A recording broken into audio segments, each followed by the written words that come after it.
다음 이슈로 좀 넘어가 보겠습니다. 자영업자들이 감당하기 힘든 수준의 빚을 질 가능성이 일반 직장인이나 무직자보다도 높다는 보고서가 나왔습니다.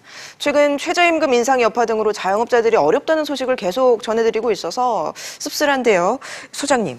이 한국금융연구원이 내놓은 보고서 내용입니다. 자영업자가 과다한 빚을 질 가능성이 직장인보다 3배 높다고요? 그렇습니다. 현 정부 들어서 계속해서 대출 문턱을 높여왔습니다.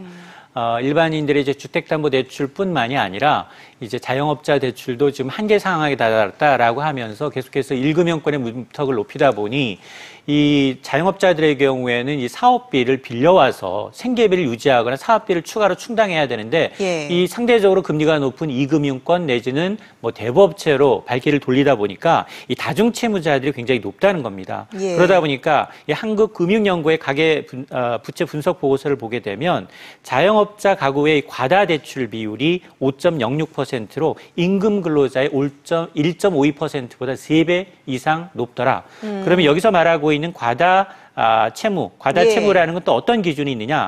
이건 지금 우리가 이제 그동안 했던 이 DSR, 총체적 상환 비율이 40%를 넘는, 그러니까 이 가계대출 중에서 모든 대출, 뭐 주택대출뿐만이 아니라 마이너스 대출, 신용카드 대출, 카드론, 뭐 자동차론, 이 모든 대출을 근거로 해서 합산해서 이 대출한 비중 전체를 이제 이 40%가 넘는 이 비율을 이 과다 대출로 하고 있고, 또 자산 대비 금융비채 비율이 100%를 넘는 가구에 한해서 이렇게 과다하다라고 표현하고 있는데, 자영업자의 경우에는 이렇게 무직자나 이 과다 채무를 비율이 높은 게 바로 이 개인으로서의 대출뿐만이 아니라 사업비 목적의 자금도 필요하기 때문에 지금 기본적으로 인건비가 올라가고 있고 원자재비가 오르고 있고 또 이 임대료가 오르는 것을 감당하기 위해서 매출이 늘어야 되는데 매출은 늘지 않는 상황에서 버티려고 하다 보니까 대출에 또 의존하고 있다. 이런 것들이 오히려 연체율이나 이제 이 금융 시스템 문제로 전이될 수 있다라는 이제 경고의 보고서입니다. 네. 그런데 소장님, 상식적으로 이제 자영업자들이 소득이 늘면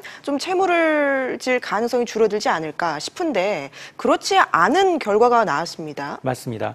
주로 이제 매출이 많이 늘게 되면 영업이익이 같이 늘어야겠죠. 그러면 이 통상 이제 가게를 하시는 분들은 대출 이자 무서우니까 대출 먼저 갚고 그래야 되는데 지금 앞으로 대출은 점점 옥죄해주고 있고요. 그리고 매출이 는다 하더라도 지금 나가야 될 돈들이 너무 많다는 겁니다. 특히나 이제 시간당 임금이 이제 2자릿수 이상 연거푸 오르다 보니 이 자영업자의 경우에는 대출을 갖고 있어도 현금을 갖고 있어도 매출이 늘어나는 것을 갖고 있다 하더라도 빚을 갚지 않고 갖고 있다는 겁니다. 비상으로 이제 쓸 수 있는 여유의 자금이 있어야 되는 거죠. 그러다 보니까 일반 이제 무직자들의 경우에는 소득이 늘면 빚을 먼저 갚겠지만 자영업하시는 분들은 오히려 이런 부분에 이제 굉장히 취약한 것으로 나타나서 특히나 다중채무자가 문제입니다. A 은행에서 대출을 받아서 B에다 갚고 또 B에서 빌려서 C에다 갚는 이런 이제 다중채무자들, 특히나 5곳 이상의 채무를 지고 있는 분들이 굉장히 많은 것으로 드러나고 있어서 이 부분에 대한 이제 대책 마련도 심각한 상황입니다. 자영업자 대출 규모가 올해 크게 늘었다고 하는데 규모가 어느 정도나 되나요? 자영업자 대출이 지금 한국은행이 통계를 보게 되면 지금 7월 말 기준 304조 원인데요. 올해 들어서만 15조 원 늘었습니다. 한 5%가 넘게 늘어난 상황이죠. 상반기만 들어서. 이게 왜 이렇게 많이 늘었느냐. 경기 둔화 흐름, 그리고 이제 이 한계 상황에 다다르니까 이걸 계속 지속해야 될지 여부에 대해서 고민하면서도 가게 문을 열고 있으면 임대료는 나가야 되는 거고요. 인건비는 나가야 합니다. 영업비가 나가야 되다 보니까 점차 이제 빚을 갚기 어려워져서 대출 상환이 굉장히 부담이 커지고 있다라는 건데요. 이러다 보니 오히려 이제 고위험 대출 보유자의 경우에는 저축은행에서 신용대출을 받거나 아니면 이제 카드사에서 대출을 받는 2건 이상 대출을 받는 경우가 많은 것으로 나타나서 이런 다중채무자, 이 영세 자영업자에 대한 모니터링과 이제 대책 마련이 절실한 상황입니다.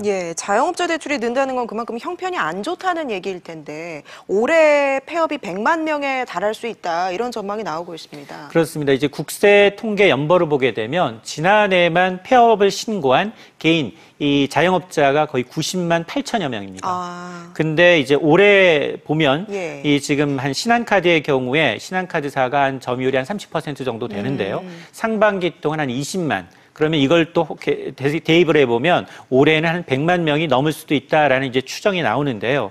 이게 계속해서 늘고 있습니다. 사실 자영업자의 경우에는 2002년만 하더라도 621만 명까지 늘어서 정점을 찍었죠. 예. 이후에 계속 하락하고 있는 추세고요.